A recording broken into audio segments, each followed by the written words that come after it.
پرچم اسلام ہو جائے۔ الحمدللہ رب العالمین والصلاة والسلام علی سید المرسلین، اما بعد فاعوذ باللہ من الشیطان الرجیم، بسم اللہ الرحمن الرحیم۔ الصلاة والسلام علیکہ یا رسول اللہ وعلی آلک واصحابک یا حبیب اللہ۔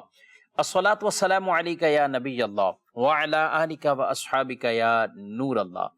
مدری چینل کے ناظرین، پروگرام قرآنی صورتوں کا تعارف، اس میں آپ کو خوش آمدید کہتے ہیں۔ ناظرین کرام، اس پروگرام میں ہم قرآن پاک کی صورتوں کو بالترتیب انشاءاللہ ان کا کچھ پس منظر، ان کا تعارف، ان صورتوں سے متعلق جو فضائل بطور خاص روایات میں، احادیث طیبہ میں بیان کیے گئے، وہ فضائل بیان کریں گے، اور ساتھ ساتھ ان صورتوں کے اندر جو اہم ترین ان کے مضامین ہیں ان کو بھی بیان کرنے کی کوشش کریں گے۔ ابتداً درود پاک کی فضیلت ہمارے پیارے نبی صلی اللہ علیہ وآلہ وسلم کا فرمان عظمت عالی شان گئے، قیامت کے دن میرے قریب ترین وہ ہوگا جو مجھ پر کثرت سے درود پڑھتا ہوگا۔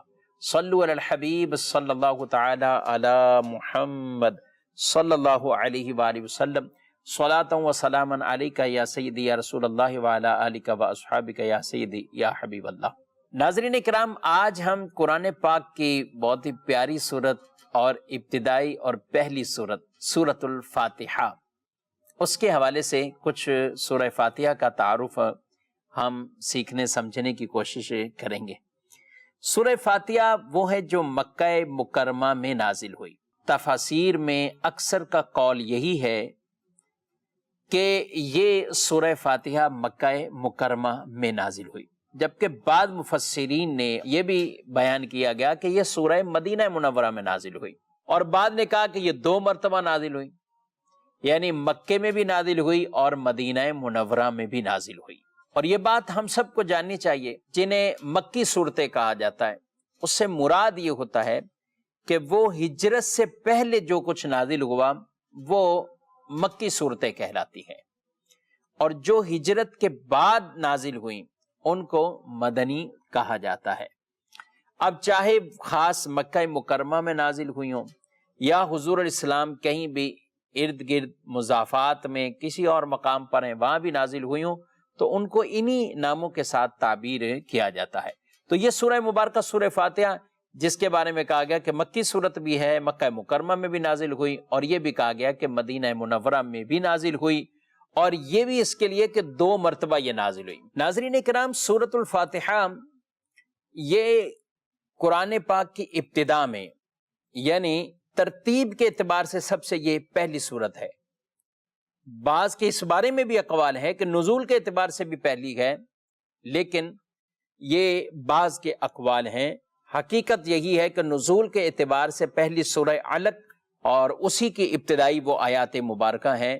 یہ وہ ترتیب جو لوح محفوظ پر قرآن پاک کی ترتیب ہے، اس کے مطابق سورہ فاتحہ یہ سب سے مقدم، سب سے پہلے ہے۔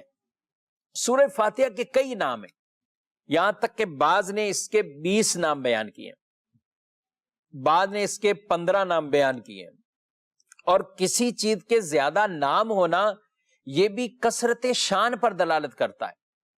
تو سورہ فاتحہ کے بھی متعدد نام، اور ان ناموں کی بھی ساتھ توجیہ ہے، وہ نام کیوں رکھے گئے، کیوں اس پر ان ناموں کے ساتھ اس سورہ مبارکہ کو موسوم کیا گیا۔ اس سورہ مبارکہ چونکہ قرآن پاک کی سب سے پہلی سورت ہے یہ ترتیب اور لکھنے کے اعتبار سے، تو اسے فاتحۃ الکتاب، یہ اس سورہ مبارکہ یعنی کتاب کی ابتدا کرنے والی سورت، یہی وہ سورت جس کے اندر اللہ پاک کی حمد، الحمدللہ رب العالمین بیان کی گئی، تو اس وجہ سے اسے سورۃ الحمد بھی کہا جاتا ہے۔ قرآن پاک کی اصل کے اعتبار سے اسے ام الکتاب، ام القرآن بھی کہا جاتا ہے، یعنی قرآن پاک کے گویا کہ یوں کہیں کہ جتنے بھی قرآن پاک کے وہ موضوعات ہیں، مضامین ہیں، ان تمام چیزوں کو اگر کہیں کہ خلاصہ بیان کر دیا تو وہ خلاصہ سورہ فاتحہ میں بیان ہوگا، تو اس اعتبار سے اسے ام القرآن اور ام الکتاب بھی کہا جاتا ہے۔ یہ سورہ مبارکہ چونکہ نماز آپ پڑھتے ہیں تو اس کی ہر رکعت میں بقیہ صورتیں تو تبدیل کرتے ہیں، امام بھی نماز پڑھاتے ہیں تو مختلف بقیہ صورتیں، مختلف مقامات سے قرآن کی تلاوت کرنا، لیکن سورہ فاتحہ ابتدا میں پڑھی جاتی ہے۔ تو گویا نماز کی جو ہر رکعت میں سورہ فاتحہ یہ اس کی تلاوت ہوتی ہے، اس اعتبار سے اس کو السبع مثانی یعنی بار بار پڑھی جانے والی وہ 7 آیتیں، اور یوں بھی اسے کہ 2 بار چکے یہ نازل ہوئی ہے تو اس اعتبار سے بھی اس کا یہ نام بھی فرمایا گیا ہے۔ یہ سورہ مبارکہ جس کے اندر دینی امور کے تمام تر ایک طرح کے خلاصہ جامعیت کے ساتھ اس میں بیان کر دیا، اللہ کی حمد بھی ہے، قیامت کے دن کا تذکرہ بھی ہے، عبادت اور استعانت کا تذکرہ بھی ہے، ہدایت کسے نصیب ہوگی، صراط مستقیم کسے کہتے ہیں، انعمت علیہم یعنی منعم علیہم لوگ کون ہیں جن پر اللہ کے انعام ہیں، اور اللہ کی ناراضگی والے کون سے افراد ہیں جن سے اللہ ناراض ہوتا ہے۔ تو یہ ساری چیزیں قرآن کا پورا خلاصہ ہے۔ تو اس اعتبار سے اس سورہ مبارکہ سورۃ الواقعہ اور سورۃ الکافیہ یہ بھی سورۃ الفاتحہ کو کہا جاتا ہے۔ یہی وہ سورہ مبارکہ ہے کہ جس کا نام سورۃ الشفاء اور سورۃ الشافیہ یہ بھی اس کا نام ہے۔ یہ پڑھنے کی بنا پر اللہ پاک بیماروں کو شفا بھی عطا فرماتا ہے، تو یہ سورۃ الشفاء بھی کہلاتی ہے۔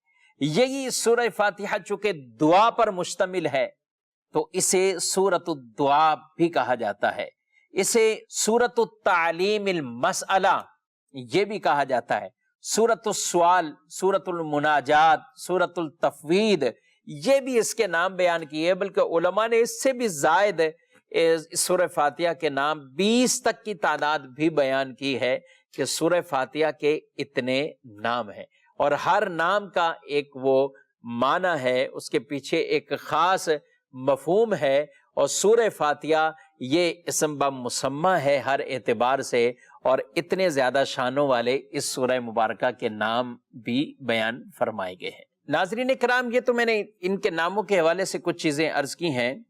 ابھی اس سورہ مبارکہ کے کچھ فضائل ہم سنتے ہیں۔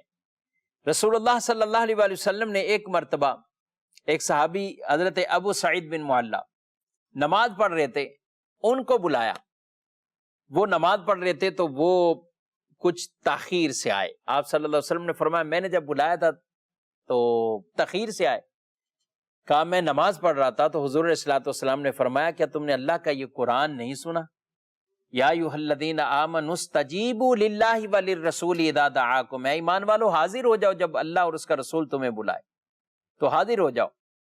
تو کہا کیا تم نے یہ نہیں سنا؟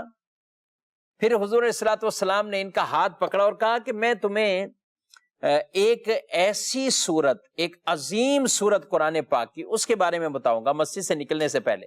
پھر جیسے ہی نکلنے کا ارادہ ہوا تو میں نے عرض کی یا رسول اللہ صلی اللہ علیہ وسلم آپ نے عظیم صورت سنانے کے بارے میں مجھے کہا تھا، سکھانے کے بارے میں مجھے کہا تھا۔ تو آقا صلی اللہ علیہ وآلہ وسلم نے ارشاد فرمایا وہ صورت الحمدللہ رب العالمین یعنی سورہ فاتحہ ہے جو سب سے عظیم وہ صورت ہے، اور فرمایا یہی 7 مثانی ہے اور قرآن عظیم ہے جو مجھے عطا فرمائی گئی۔ ایک روایت میں کہ نبی کریم صلی اللہ علیہ وآلہ وسلم کی بارگاہ میں ایک فرشتہ نازل ہوا اور اس نے سلام عرض کیا اور کہا اللہ نے آپ کو 2 نور یہ عطا کیے اور کسی نبی کو یہ عطا نہیں ہوئے، اور وہ 2 نور کیا ہیں؟ سورہ فاتحہ، سورہ بقرہ کی آخری آیتیں، یہ 2 نور ہیں اللہ نے جو آپ کو عطا کیے اور کسی کو نہیں کیے۔ حضرت ابی بن کعب رضی اللہ تعالیٰ عنہ بیان کرتے کہ رسول اللہ صلی اللہ علیہ وسلم نے فرمایا اللہ تعالیٰ نے تورات اور انجیل میں ام القرآن کی مثل کوئی صورت نازل نہیں فرمائی ہے۔ اور ایک حدیث پاک میں رسول مکرم صلی اللہ علیہ وسلم نے فرمایا سورہ فاتحہ ہر مرض کے لیے شفا ہے، اس لیے اس کا ایک نام سورۃ الشفاء بھی ہے۔ تو سورہ فاتحہ وہ عظیم سورت ناظرین اکرام، اس سورہ مبارکہ کو پڑھتے رہنا چاہیے، جس کے اندر اللہ پاک نے شفا کو بھی رکھا ہے، جس کے لیے دلوں کو ستھرا کرنے والے اعمال بھی ہیں، جس کے اندر وہ دعا بھی ہے کہ جس کی برکت سے آدمی صراط مستقیم پر ٹھہرا رہتا ہے، اور وہ انعام یافتہ لوگوں کا تذکرہ بھی موجود ہے۔ یہ وہ صورت ہے جس میں اللہ کی حمد بھی ہے، یہ وہ سورہ مبارکہ ہے جس کے اندر قیامت کے دن کا بھی تذکرہ ہے، اعمال کی جزا کا بھی تذکرہ ہے، وہ سورہ مبارکہ جس میں عبادت و استعانت کا بھی تذکرہ ہے۔ یہ اس کے چند خلاصتاً مضامین میں نے عرض کیے ہیں، اور انہی مضامین پر مشتمل ہونے کی وجہ سے اسے ام القرآن اور ام الکتاب بھی کہا جاتا ہے۔ ناظرین کرام، اس سورہ مبارکہ کے ایک نام سورۃ الصلاۃ بھی ہے، نماز والی سورت، کیونکہ ہر نماز میں سورہ فاتحہ کا تکرار ہے، سورہ فاتحہ پڑھی جاتی ہے، پہلی رکعت میں بھی تو دوسری رکعت میں بھی۔ عام طور پر صورتیں تبدیل کر کے بدل کے پڑھی جائیں، بہتر یہ ہے۔ البتہ اگر کوئی تکرار کرتا ہے کہ صورت پہلی رکعت میں وہی صورت دوسری رکعت میں پڑھی، نماز ہو جائے گی، لیکن ایسا کرنا وہ مکروہ تنزیہ ہے، بلا عذر ایسا کرنا، بدل کے پڑھی جائیں، یہ زیادہ اچھی بات۔ نوافل میں یہ حکم نہیں ہے، لیکن فرائض کے لیے یہ۔ لیکن سورہ فاتحہ وہ ہے، چاہے آپ فرض پڑھ رہے ہیں، چاہے آپ نوافل پڑھ رہے ہیں، آپ فرض پڑھ رہے ہیں، فجر کے 2 رکعت فرض پڑھ رہے ہیں، پہلی میں بھی آپ سورہ فاتحہ پڑھیں گے، پھر دوسری میں پڑھیں گے۔ آپ سنت پڑھ رہے ہیں تو پہلی میں بھی سورہ فاتحہ پڑھیں گے، دوسری میں بھی سورہ فاتحہ پڑھیں گے، اس کے بعد سورت ملائیں گے۔ تو سورۃ الصلاۃ بھی اسے کہا جاتا ہے، یعنی نماز والی سورت ہے، اور نماز کی ہر رکعت میں پڑھی جانے والی یہ سورت ہے۔ اس وجہ سے ہی اللہ پاک نے ارشاد فرمایا، یعنی حدیث قدسی ہے کہ جس میں فرمایا گیا کہ سورۃ الصلاۃ کو فرمایا گیا میں نے اپنے اور اپنے بندے کے درمیان تقسیم کر دی، کہا کہ آدھی میرے لیے اور آدھی میرے بندے کے لیے۔ سورہ فاتحہ اگر آپ اس تصور کے ساتھ نہیں پڑھتے تھے تو آج ہی یہ بات سنیے اور یہ تصور بھی باندھیے کہ آدھی میرے لیے اللہ فرماتا ہے، آدھی میرے بندوں کے لیے۔ آدھی اللہ کے لیے کیسے؟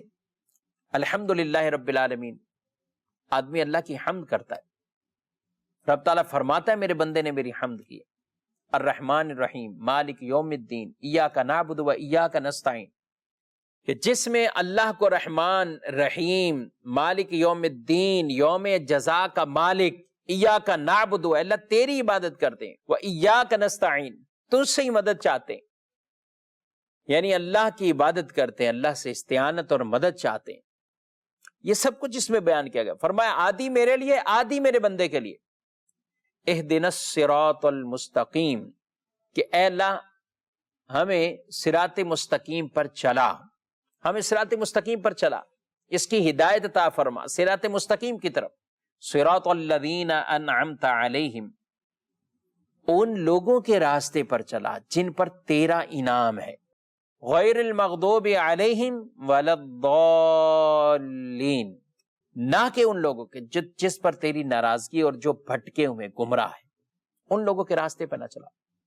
اب ناظرین کرام ذرا یہ دیکھیے کہ دعا ہم مانگتے ہیں صراط مستقیم پر، اے اللہ ہمیں چلنے کی توفیق دے، صراط مستقیم پر ہمیں چلا، اور پھر صراط الذین انعمت علیہم، اے اللہ ان لوگوں کے راستے پر جن پر تیرا انعام ہے۔ صراط مستقیم قرآن کا راستہ، صراط مستقیم حدیث کا راستہ، صراط مستقیم، لیکن یہاں فرمایا جا رہا ہے میرے ان انعام یافتہ بندوں کے راستے پر چلو، میرے انعام یافتہ بندوں کے راستے پر چلو۔ ہم دعا مانگتے ہیں اللہ تیرے انعام یافتہ جو ہیں ان کے راستے پر چلنے کی ہمیں توفیق عطا فرما۔ وہ منعم علیہم یعنی جن پر اللہ کی طرف سے انعام ہوئے ہیں وہ کون سی ہستیاں ہیں؟ قرآن پاک میں بیان فرما دیا، وَمَن يُطِعِ اللَّهَ وَالرَّسُولَ فَأُولَٰئِكَ مَعَ الَّذِينَ أَنْعَمَ اللَّهُ عَلَيْهِم مِّنَ النَّبِيِّينَ وَالصِّدِّيقِينَ وَالشُّهَدَاءِ وَالصَّالِحِينَ وَحَسُنَ أُولَٰئِكَ رَفِيقًا۔ انعام یافتہ کون سے لوگ ہیں؟ انبیاء، صدیقین، شہداء، صالحین، یہ انعام یافتہ، یہ وہ لوگ ہیں، وہ ہستیاں جن پر اللہ کی انعام ہے۔ ہم ان لوگوں کے راستے پر چلنے کی دعا مانگتے گئے کیونکہ جس پر یہ چلے ہیں وہی راستہ جنت کا راستہ ہے، وہی راستہ صراط مستقیم ہے، وہی راستہ قرآن کا ہے، وہی راستہ اسلام کا ہے، وہی راستہ حدیث کا ہے۔ تو پتہ چلا اللہ کے پیارے اور انعام یافتہ لوگوں کے راستوں پر چلو، یہ وہ راستہ ہے جو تمہیں سیدھا جنت تک پہنچا دے گا۔ تو یہ سورہ فاتحہ دو اعتبار سے تقسیم کی گئی، آدھی اللہ کے لیے اور آدھی بندوں کے لیے۔ اس میں بندہ اپنے لیے دعائیں بھی مانگتا ہے، اس لیے اس کو سورۃ الدعا کہا جاتا ہے۔ یہ وہ دعا ہے کہ گویا کہ ہم نماز کی ہر رکعت میں اللہ کی بارگاہ میں یہ دعا پیش کرتے ہیں۔ ہمارے عمل سے بھی ناظرین کرام ایسا ہی ہونا چاہیے۔ ہم جو صراط مستقیم کی دعا مانگتے ہیں تو ہم ان لوگوں کے راستوں پر بھی چلیں۔ میں اور آپ سب سوچیں، میرا راستہ من النبیین اس کیٹیگری میں، والصدیقین اس کیٹیگری میں، والشہداء والصالحین اس کیٹیگری میں، کیا میرا مشن، میرا انداز، میرا کردار، میرے اوصاف، میرے طریقہ کار کیا ان ہستیوں کے راستے پر ہیں؟ یہ ہم سب کو دیکھنا ہے اور سمجھنا ہے۔ اگر ان کے راستوں پر ہیں تو بالکل یہ راستہ صراط مستقیم ہے اور جنت کی طرف لے جانے والا راستہ ہے۔ اور اگر انداز غیر المغضوب علیہم بل الضالین، معاذ اللہ ثم معاذ اللہ، وہ لوگ جن پر اللہ کی ناراضگیاں ہیں، اور اللہ جن چیزوں سے ناراض ہوتا ہے، کن چیزوں سے رب تعالیٰ کا غضب ہوتا ہے، رب کی ناراضگی ہوتی ہے؟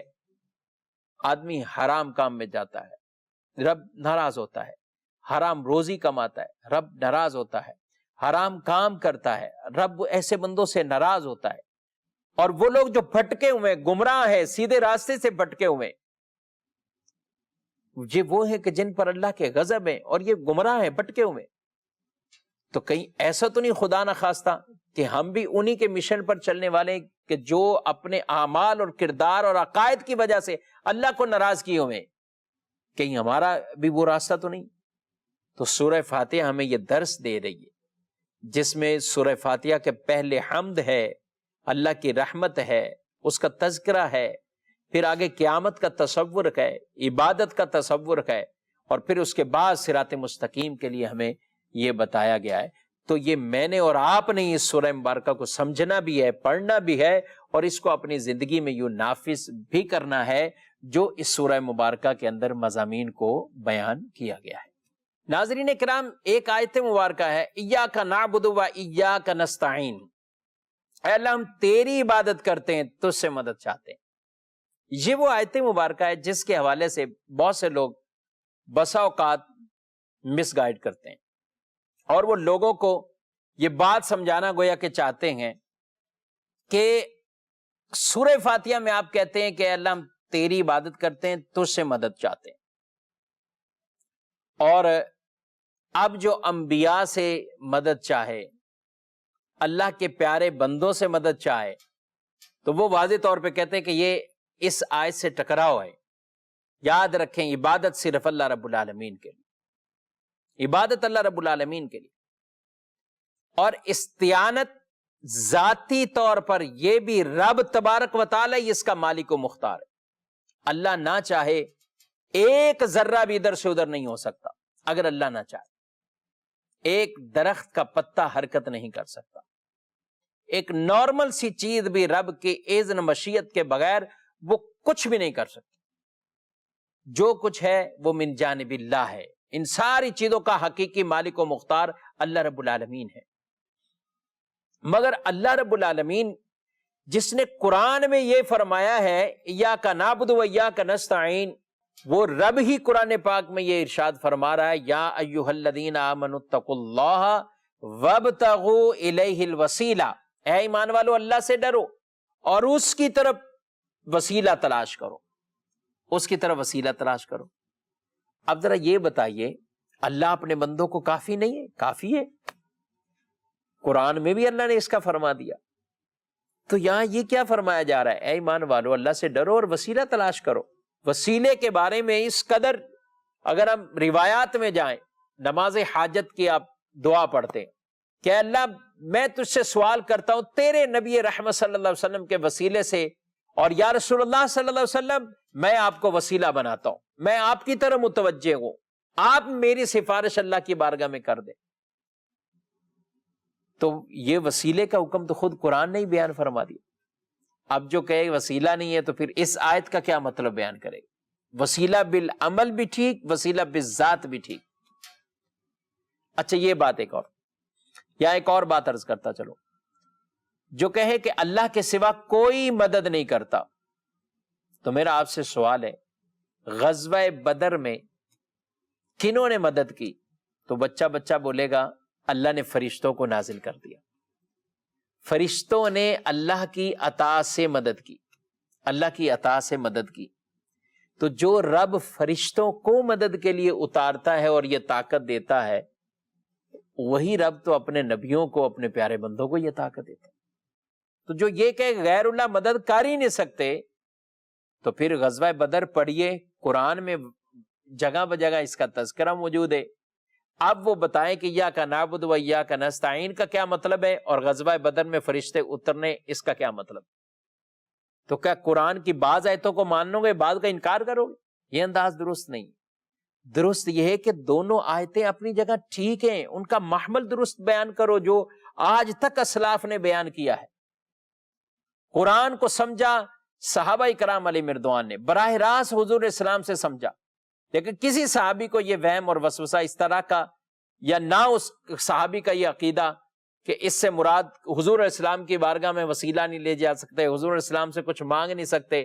وہ تو وہ تھے کہ اگر کسی کی آنکھ نکلتی ہے وہ ہاتھ پہ رکھ کے لاتا ہے، حضور میری آنکھ ٹھیک کر دیں، پنڈلی ٹوٹتی ہے پنڈلی ٹھیک کر دیں، پانی نہیں ہے پانی لینے کے لیے حضور اسلام کی بارگاہ میں آ جاتے ہیں حدیبیہ کے مقام پر، جبکہ دیکھ رہے ہیں کہ حضور اسلام کے پاس بھی بظاہر کو پانی کا انتظام نہیں ہے، لیکن کہا یا رسول اللہ صلی اللہ علیہ وسلم ہم نے وضو اور یہ ساری چیزیں، پانی پیاس بھی ہے، ارشاد فرما دیا کہ لاؤ برتن، کچھ اس میں پانی تھا، میرے آقا نے ہاتھ مبارک کیا تو پانی کے چشمے جاری ہو گئے۔ قتادہ رضی اللہ عنہ کی آنکھ کو درست کر دیا، کسی کی پنڈلی کو درست کر دیا۔ بارش کے لیے بھی دعا کرنی تو حضور سے کہتے ہیں یا رسول اللہ آپ اللہ سے کہیں اللہ بارش برسائے، بارش کو روکنا ہے ختم کرانا ہے تو بھی حضور علیہ السلام سے کہتے۔ تو عقیدہ کیا نکلا؟ عقیدہ یہ ہے کہ جہاں منع کیا جائے مدد کا تو مراد یہ کہ اللہ حقیقی مالک و مختار ہے، رب کے اذن کے بغیر کسی کی کوئی مدد آگے نبی کر سکتا ہے نہ ولی کر سکتا ہے، لیکن جہاں رب تعالیٰ کی طرف سے اذن ہے، وہ طاقت انہیں دی گئی ہے، تو یہ اللہ کی دی ہوئی طاقتوں سے آگے مدد بھی کرتے ہیں۔ فَإِنَّ اللَّهَ هُوَ مَوْلَاهُ وَجِبْرِيلُ وَصَالِحُ الْمُؤْمِنِينَ، بے شک اللہ مددگار ہے، جبریل مددگار، نیک مومن مددگار۔ تو یہ قرآن ہی تو فرما رہا ہے وہ بھی مددگار یہ بھی مددگار، مطلب یہ ہوا کہ اللہ حقیقی طور پر مالک و مختار ہے، اور یہ اللہ کی عطا سے مدد کرتے ہیں۔ فرشتے بھی مدد کرتے ہیں، جبریل بھی مدد کرتے ہیں، انبیاء بھی مدد کرتے ہیں۔ حدیث میں فرمایا گیا کسی اگر ایسی جگہ پہ بھٹک جاؤ جہاں کوئی بندہ نہیں ہے تو تم کہو اے اللہ کے بندوں میری مدد کرو، کیونکہ ایسے اللہ کے بندے موجود ہوتے ہیں جنہیں یہ نہیں دیکھ رہا لیکن وہ اس کی مدد کو پہنچتے ہیں۔ تو اس لیے ہمارا عقیدہ یہ ہے اہل سنت کا الحمدللہ، وسیلہ بھی جائز، وسیلہ بالعمل بھی جائز، وسیلہ بالذات بھی جائز۔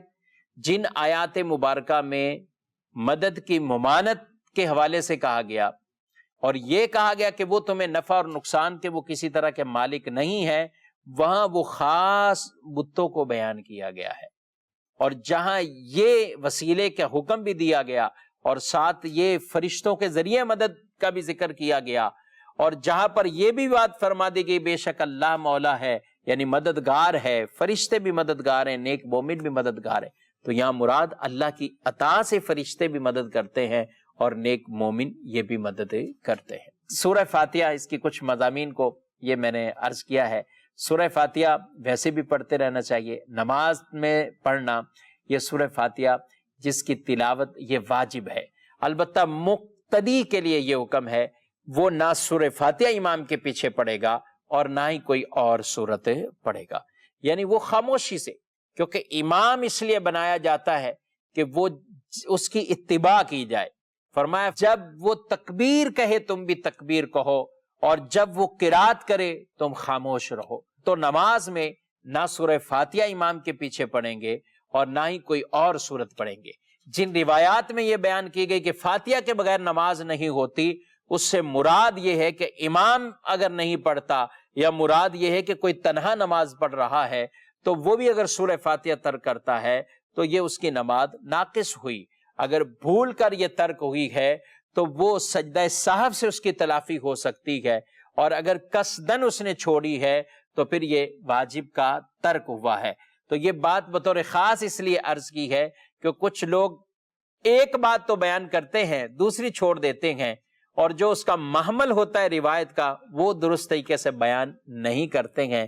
اللہ پاک ہم سب کو درست طریقے سے احکام شرع سیکھنے سمجھنے کی توفیق دے، قرآن کا فیضان ہمیں عطا فرمائے، صورتوں کا یہ نور بھی ہمیں عطا فرمائے۔